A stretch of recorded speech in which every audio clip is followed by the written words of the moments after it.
Magnets attract to certain metals and each other. That's handy for more than sticking stuff to the fridge. They help run motors and generators, among other things. Magnets occur in nature, but 2 centuries ago, people figured out how to make them using electricity. You could say it was a take-charge situation. You can't see or feel the force causing this globe to levitate, but it's not magic, it's magnetic. To make magnets, they must first create a sand mold of the magnet shapes. They load this pattern of 4 magnet shapes into a machine that fills it with sand.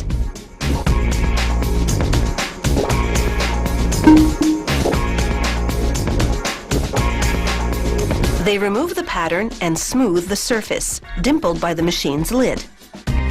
Then it's back inside, but this time, the machine pumps in gases to chemically harden the sand. It takes just seconds to solidify. They lift out the sand slab, revealing the impression of the magnet pattern. It's now a mold. Magnets come in many shapes and sizes, as do their molds.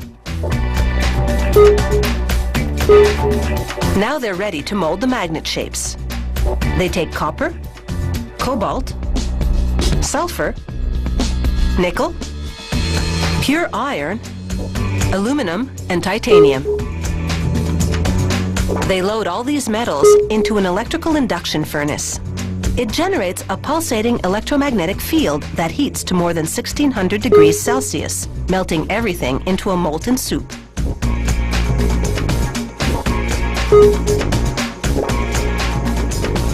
They pour it into the sand molds.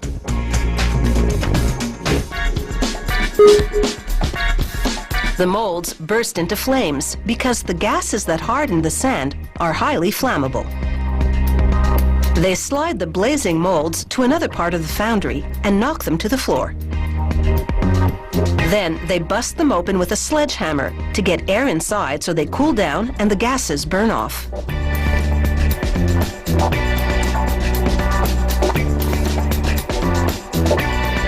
They shovel everything into a bin and sort the metal shapes from the sand chunks using, what else? A magnet. The molded pieces react like ordinary metal. They don't yet have magnetic power. Some are shaped like rings. Threaded onto a copper pipe, they'll be used in electric motors. They place the ring-covered pipe in a much larger tube. Then they center it by packing silica sand tightly around it. The sand will hold the rings in position during the next step.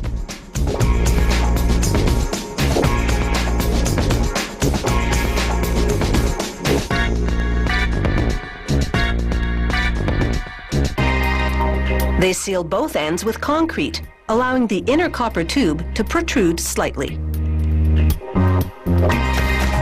Then it's into another electrical furnace. It heats the tube full of magnet shapes until it's red hot. This primes them to accept an electromagnetic field, which will be delivered by this metal rod.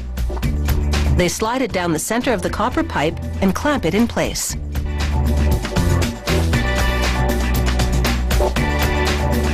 Water keeps the pipe from melting as they deliver a low-voltage, high-current charge in a cylindrical formation, important for motor magnets. They break open the seal. The process has left the ring shapes mildly magnetized, but most importantly, it's oriented the magnetic field properly. They grind away any rough edges.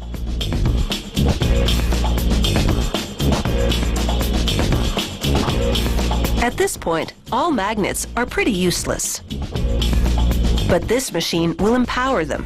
It delivers an electromagnetic charge to the metal, which magnetizes it. The establishment of that weak magnetic field earlier has laid the groundwork for this moment, ensuring that the magnetization is properly oriented.